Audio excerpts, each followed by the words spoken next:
Hey YouTubers, Shaun Miller here with Beneath the Surface, and where we bring in local businesses and local leadership to so you can learn more about them. And today with us in our studios, we have a very special guest. This is the CEO of Graves Gilbert and Mike Duro. Is that right? Duramo? Duramo, yes. Duramo. Long A. It's but it's gone through multiple permutations. So my wife's last name's Italian. He's telling me that the heritage of his last name is Italian. So how do you say it? Do you say if I get off on the plane in Rome, it's pronounced Dermo. Dermo. They ignore those apostrophes.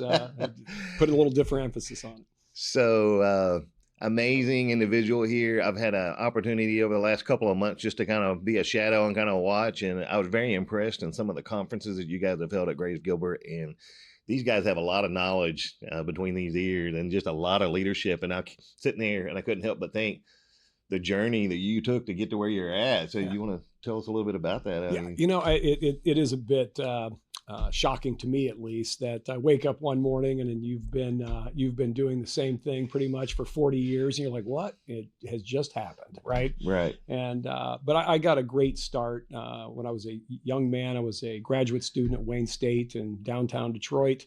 Got an opportunity to manage a research group at Henry Ford Hospital, and then spent 10 years at Henry Ford, which was a great experience for me. One of my best friends there was the kind of ran our little human resource group, right? And now is the president and CEO of Henry Ford Health. Wow.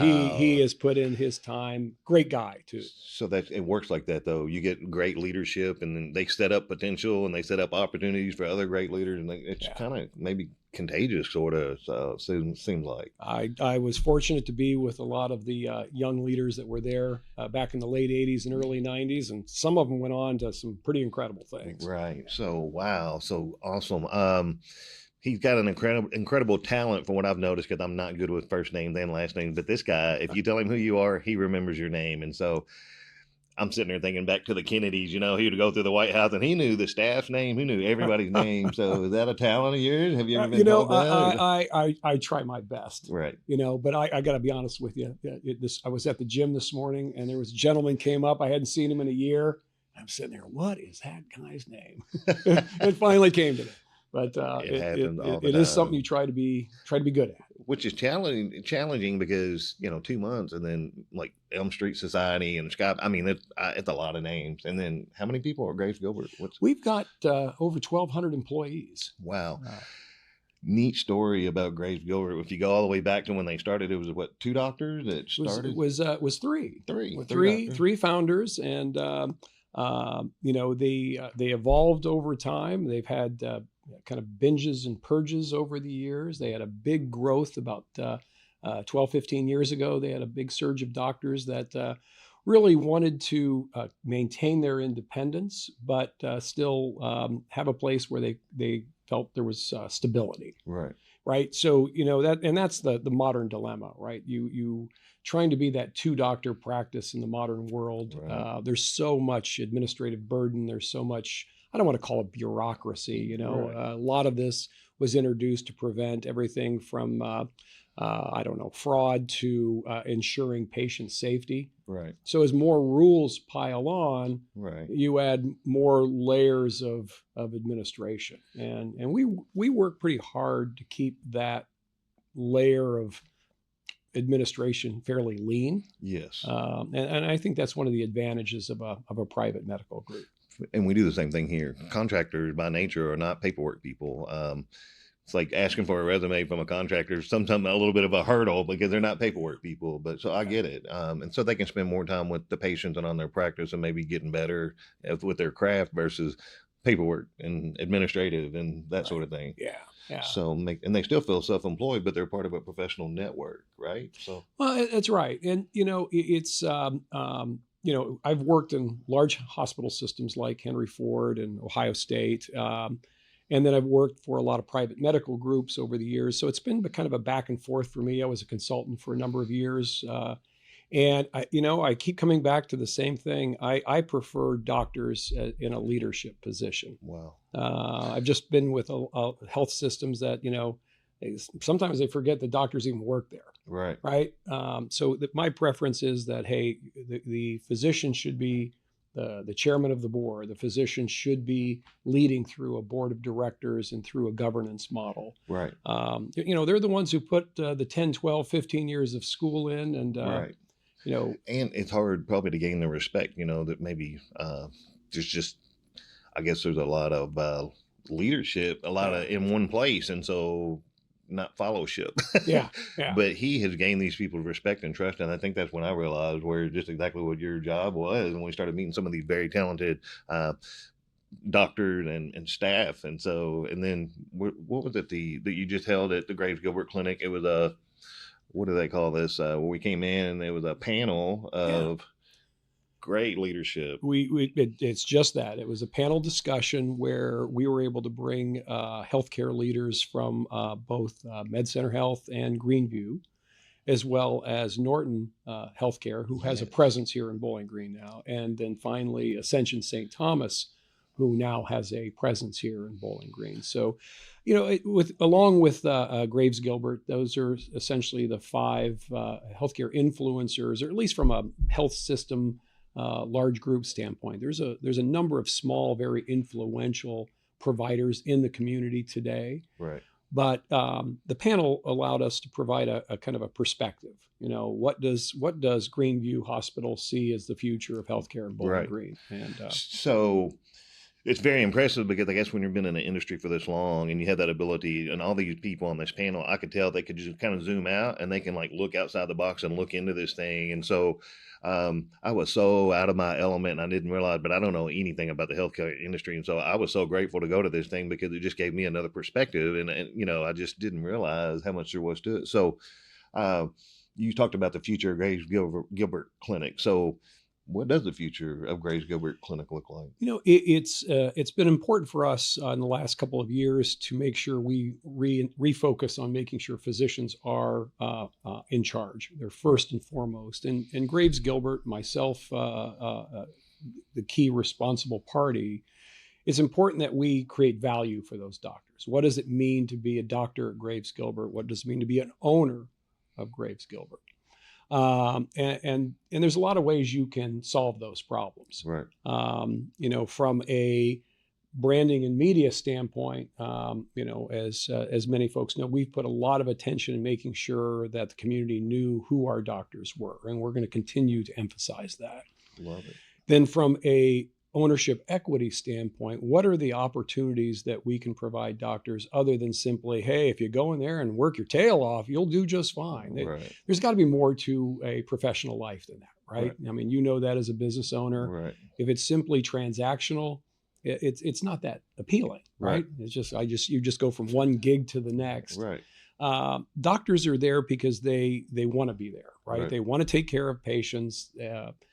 But at the same time, after seeing 20, 30, 40 patients a day sometime, they want to be able to step back and say, okay, what have I been able to do as a businessman? I know I'm a good doctor, right? But what have I been doing as a business that has to have some value to it as well. Absolutely. And not be so monotonous and kind of dragging. So one of the things they brought up in this panel that I thought was so interesting, of course, we are hearing about AI. But it's kind of like if you're at a doctor and you get referred to a specialist and you show up, well, you go through all this paperwork and stuff all over again. And these guys were like zooming out, and they were talking about how maybe I envision, this is not what they're doing, but like a chip or something that kind of goes with you, and this information in your health history can go with you. And so, there's all this privacy where you can't pass this information along without permission and that sort of thing. But wouldn't that be great if you walk in and you just had this bio that kind of floated with you so that they could react quicker and make a bet, maybe information that you forgot to disclose that's so important to the treatment. Maybe I thought that was fascinating. AI is a bold future for us. I mean, we're running a number of AI experiments now. And one that I'm really excited about is one that allows our doctors to have a conversation like this. Right. I think, if you've seen a physician lately, one of the dilemmas we're having is, okay, now, Shaun, tell me what's going on with Dr. your... He's famous for that. Your headache, right? and wonderful man, by the way. But yes. It's no patient wants to look at the back of a physician or APRN while they're typing in notes. and trying to listen at the same time. Right. And so a number of our doctors have gotten into this DAX AI experiment where, okay, tell me what's going on, Shaun. I mean, you've had a headache every other day. It's driving you crazy. And didn't you hurt your leg last year? So as I'm talking and you're talking back, it's picking up all the key content. Right. And what we've learned is that there's no way in a mindset you can pick up all those little nuances, right? I may have completely forgotten that I said to you, didn't you hurt your leg last year? Right. Because I'm over here focusing on your headache, right, or focusing on your blood pressure, or whatever it might be. Now, all of a sudden, AI is picking up. Well, you talked about that leg injury. You talked about, your diet. So I think I use the term with my sales staff, bedside manner. What is your bedside manner? And so that's what he's talking about. You're bringing that back, but you're not losing the information. You just have more of the contact and the, right. That's right. So you're picking up content. You're creating eye contact. Right. And now all of a sudden you got a more robust medical record. Great. Right. So I think that's going to be a real winner for us. I do too. I know they're busy, and then, you get behind and you're trying to catch up. And so, but we've all had that experience where we walked into like maybe a urgent clinic or whatever, and it's just real quick and brief, not much to the point, or not much of that getting to know that doctor situation. So that's fantastic. Especially on the scale. So how many doctors do we have at Graves Gilbert? We have 102 physicians. Wow. Of that group, about 80 of them are owners. And then we have a number of younger doctors who are associates. And then we have another 105 what they call APPs, advanced practice providers, which are everyone from APRNs to PAs to pharmacists. Right. So pretty robust, 30 locations. Yes. So from 3 to 102. In 60 years? Oh, it's I think it's 87 now. 87. Yeah, we're still impressive. Yeah. So biggest challenge, is it going to be the biggest challenge is frankly you, and I mean you as a business owner, as someone who's trying to make Bowling Green and South Central Kentucky special. Right. Is our capacity, meaning healthcare in general, Graves Gilbert, Greenview, Med Center, is how do we keep up with Bowling Green? Right. I mean, the community has grown like this. Yes. Healthcare has to work to try and keep up. So that's another thing we were talking about. Is a forecast for Bowling Green like going to double in the next 20 years? And so how does Graves Gilbert? And they're attentive to that. So, and then also, like you said, the branding and the image. And I mean, Graves Gilbert, they sponsor a lot of events, very gracious with the marketing dollar, attending marketing events, the Chamber of Commerce, all those things. So relentless in their pursuit of what you just said, that brand and that image. So, and it's important for us, obviously, to maintain a community image. We're a community group. We service not only Warren County, but all the contiguous counties. And so we've got an office in Mumfordsville, we got offices in Glasgow and Franklin. I mean, and we're also looking at doing more work in Northern Tennessee. Right. I remember that. So the panel, were there going to be a little satellite or maybe hopefully independent location one day? What's the strategy? As you look at our 30 locations today, they're a mix of fairly robust offices. We have a large office in Glasgow, Philip Bale's office there. We've got some great doctors located right across the street from TJ Regional. Right. We've got a nice presence in Franklin, a presence in Russellville. So these are more traditional physician offices, but they are also part of Graves Gilbert Clinic. Gotcha. I remember them talking about Albany, Kentucky. Would that ring a bell? Do you think they were? Somebody ventured in that market and it was a surprise market. Albany is just so small and there's just not a lot going on there. And I'll tell you that Franklin is going to be, already is, a major growth market as Nashville pushes and Bowling Green pushes.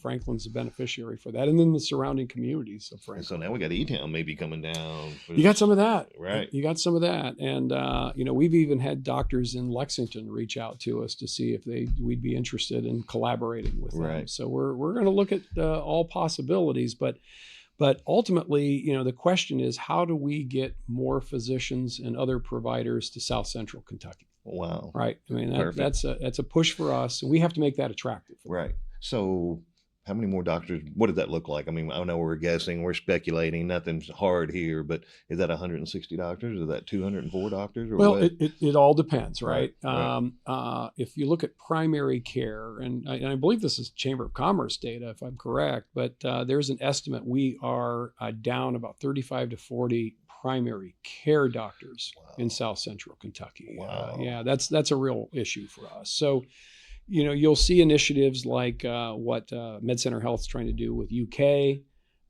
We've launched initiatives with Pikeville, the University of Pikeville's College of Medicine, as well as University of Louisville's family medicine programs, for the sole purpose of landing primary care physicians in South Central Kentucky and getting them to stay and live here. Right. Because all this other cool stuff's going on, right? I mean, you know it, you live it. Right.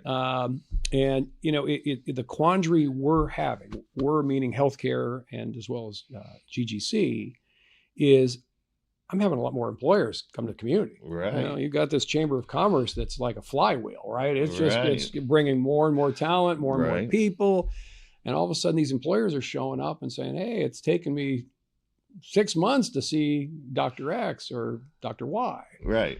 So we got to fix that problem. That's right. And it's challenging because of the growth and then the shortage. So then we're back to that loop like we just talked about. So let's talk about you and your decision to come to Bowling Green and accept this position with this company. And I like to use the term psychological contract. So if I bite into a red apple and I describe what I did, it's different than if he bites into that red apple and describes what he thinks that apple tastes like. So your perception and your perspective, did it meet those perspectives, that psychological contract of Bowling Green? If you're a doctor and you're thinking about coming here, what are some of the good things? And it's my decision to leave Northwest Ohio, and I had a perfectly wonderful job in near Toledo, Ohio, but the community experience for my wife and I have been, even though I knew it was a great town, college town. We always wanted to live in a college town, right? Yeah. It's far exceeded expectation. All right. So, we thought we would, move to Bowling Green, and we have a daughter and son-in-law in Nashville, that we would make, weekend trips to Nashville. I think they come to Bowling Green more. Yeah, they come to Bowling Green. Yeah, so isn't that great so to get out of that? That's worked out really well. The people have been great in the community. And again, you look at all the energizers here. You have a number of entrepreneurial, community-based people, and they're not afraid to put their money back in. That's pretty rare. Yes. I saw that in maybe Columbus, Ohio, but other communities I've lived in, more people like to do this, right? Right. Not so much here. All right, I'll make that investment. Right. I'll take that risk, right? You're right. And it's really created a wonderful dynamic. Graves Gilbert was kind enough to reach out to me, and the funny part of the story, Shaun, I had not heard of Graves Gilbert until a friend of mine called and said, "Hey, I've got a client in Bowling Green, Kentucky that could use some advice." So, all right, I called, had a wonderful chat with two of their executives, and hung up the phone and check it out a little more. Well, and I said, okay, well, I met somebody new. Right. 3 months later, mind you, 3 months later, if not maybe 2.5, a recruiter reached out and said, "Have you ever heard of the Graves Gilbert Clinic?" And I'm like, well, as a matter of fact, I have. And had it not been for that consultant's intervention, it would have been a brand new transaction. Foreign territory. Wonderful wife. Both of these guys, when they're out in public, beaming from ear to ear, remembering people's names, shaking hands, and you just jump right in. I'm so glad to see that. So, well, I'm a horrible politician.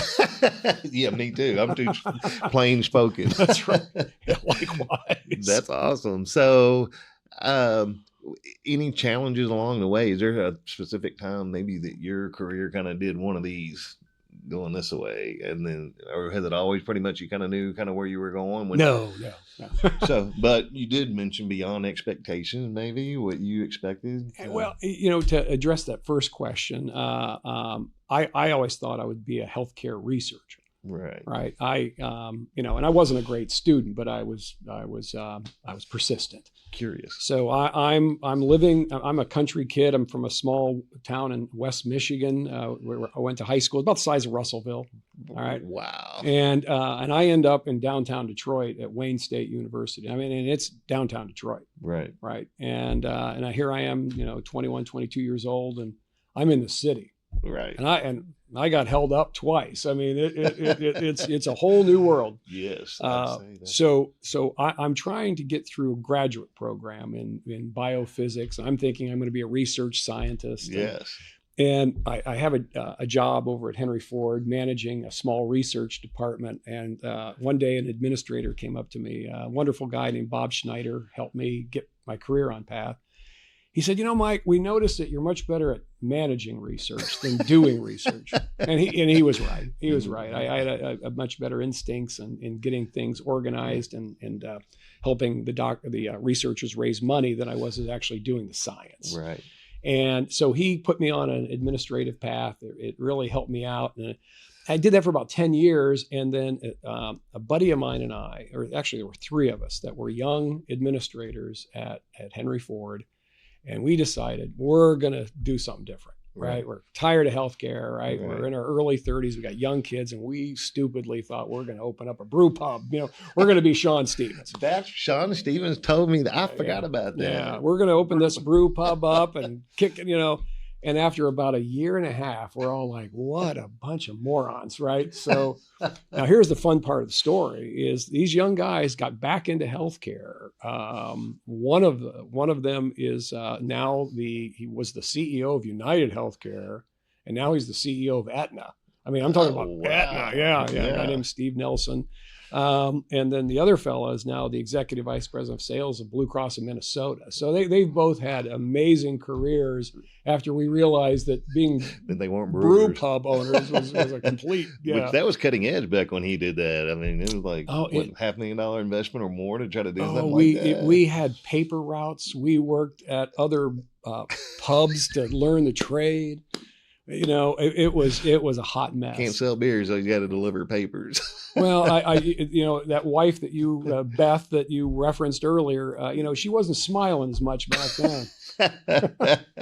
So Shaun Stevens is my neighbor, and he was on here last couple of episodes ago, and he talked about that. So it was amazing to see. And I told Shaun, I was like, he really pumps up White Squirrel, and I'm so glad to hear that happening for Shaun. So he's had a journey that's been up and down too, but everybody loves that place, and I'm a big fan. Yeah, such a laid back cat. So Shaun and I worked at a place called Hops, and that's where he think he got a crash course. So it was like a 2-year training course. He got it in like 9 days, I think he's or maybe 9 months, but anyway. But I remember when he got that promotion, and I was sitting there thinking, man, he's going to do something with that. And he did. So, and again, love Shaun. He's a persistent man. He's dedicated to his craft, and, he has fun doing it. At least the Shaun I see, it looks like he's having a heck of a lot of fun. I think you're right. It's just a great guy, like you said. So we just want to say thank you. I don't know if Graves Gilbert hears that enough, but I think their campus is beautiful. This new building is absolutely phenomenal inside. Great group of folks and very impressive doctors that work for you all. So thank you. Great physicians. Very fortunate to have that talent here in town. It's kind of like, I feel like Bowling Green is big enough to serve you, but small enough to know you. And would that be fair based on what you've seen? Do you feel Yes, that's a great summary, Shaun. Right. Is that we're trying to keep that delicate balance, right? That we're big enough, robust enough to be competitive with a Nashville or a Louisville, but at the same time, keep it personal, keep it one-on-one. Right. So years ago, from the outside the box, I think if you had maybe a heart problem or something, you're going to debate going to Nashville or staying in Bowling Green. And a lot of people were going to Nashville, but now with the talent that's coming to Bowling Green, and we've been blessed with these doctors that come here, it's not such a big deal anymore. You can put your hand in faith in these folks because they're going to get it done. Yeah. So yeah, true. Well, fantastic. So we hope for the best in the future of Graves Gilbert, and we are honored to have you here today. And appreciate you and what you're doing and the direction that you're headed, and your wife and your contribution and Graves Gilbert's contribution. So I think they made a good pick. Yeah, thank you. Appreciate thank that. you. We appreciate you. All right, absolutely. So Mike Duro here with us today on Beneath the Surface. And if you want to dig in, we'll dig in again maybe sometime in the future and kind of see where we're at. And we appreciate what you shared with us today. And best of, I want to say the word luck, best of hope for the future of Graves Gilbert Clinic and what they're doing. And if you need a good doctor and you don't go there, give them a chance. Check them out. Learn about them. That's where my doctor is. So maybe yours can be too. So until next time, we'll see you then.